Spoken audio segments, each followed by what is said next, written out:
Ever feel like having hard conversations is the kryptonite to your leadership superpowers? You're not alone.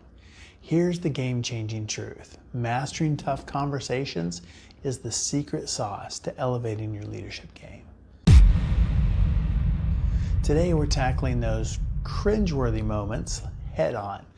I'm sharing my top strategies to transform those painful, awkward chats with employees, partners, or teammates into productive, empowering dialogues. Let's turn those tough talks into growth opportunities. Sound good? Here's the challenge. Difficult conversations are inevitable. Whether it is delivering critical feedback, discussing performance issues, or resolving conflicts, these tasks can make or break your team's morale and productivity. Avoiding them is not an option, and mastering them is a necessity. Here are just a few of the craziest, most awkward conversations I've had as a leader over the last 25 years. And in the interest of full disclosure, none of these are in my current company.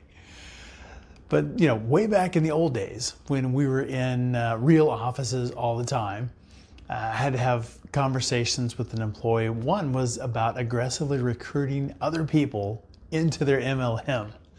There was the lunch thief, somebody stealing lunches out of the refrigerator. There was the phantom farter. True story. There was the perfume enthusiast, and I'm really not sure which one of those was worse, the farter or the perfume. Awkward conversations. There was the inappropriate wallpaper, a screensaver. There was a person who couldn't hit the toilet repeatedly, and it was a woman. And then there was a guy 10 years older than me who didn't shower, use deodorant, or wash clothes. I mean, I'm telling you, awkward conversations. And the crazy thing is a number of these people were six-figure employees. Completely mind-blowing, right? Well, how do I handle that? Well, let's break it down, just three-step framework to turn those tough talks into triumphs. The first is to prepare with empathy and clarity. Before diving in, especially in some of these crazy situations, take a step back and put yourself in the other person's shoes, assuming that they are sufficiently washed. But understand their perspective and prepare clear, specific points that you need to address. Empathy doesn't mean sugarcoating. Don't do that. But it does mean acknowledging their feelings and setting the stage for a constructive conversation. The second is communicate with honesty and respect. During the conversations, be direct but kind. Use I statements to express your views without sounding like you're accusing them of something. So for instance, instead of saying, you're always late and the team is complaining they hate you, don't do that. You might say something like, hey, I've noticed that you've been arriving late recently and I'm really concerned how it's affecting the team. So that approach fosters openness and reduces defensiveness because it's an observation, it's not an accusation. And third is follow up with support and action. Post-conversation, once we do that and we jump in there and have the conversation, that's the beginning, that's not the end. So ensure there's a clear action plan and then offer your support.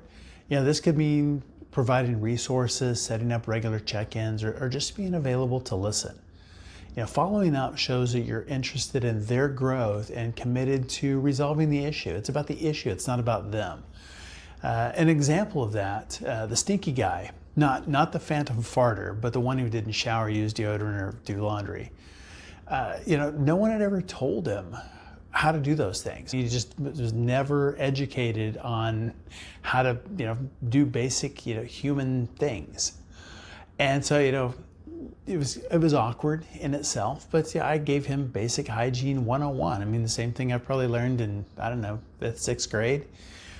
We went shopping, kind of up-leveled his wardrobe, gave it a little bit of an upgrade, and even explained, what happens when you leave clothes in the washer for a few days and you just toss them in the dryer. It's not good. But it was a process. It wasn't perfect, but there was significant progress. And did really, really well. It was a fantastic employee. Just, there was a specific weakness, and it wasn't necessarily a weakness. It was just he did not know. I'd never had anybody talk to him about that or really, show him how things were supposed to work. And for me, that was a really big epiphany. And just kind of a change in my perspective. Tough talks are not obstacles, they're opportunities. It's an opportunity to build trust, to drive growth in your team and build leadership muscle. It builds confidence, and you prove to yourself that you aren't afraid to tackle challenges head on.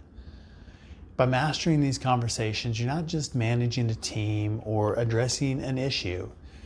You're not just managing the team, you're inspiring the team. You're inspiring a person.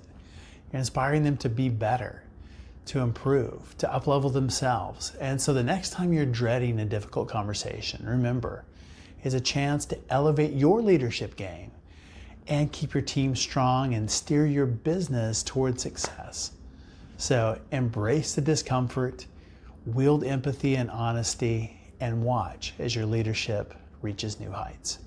So what crazy employee stories do you have, or hard conversations have you had to have? Drop them in the comments. I would love to hear those.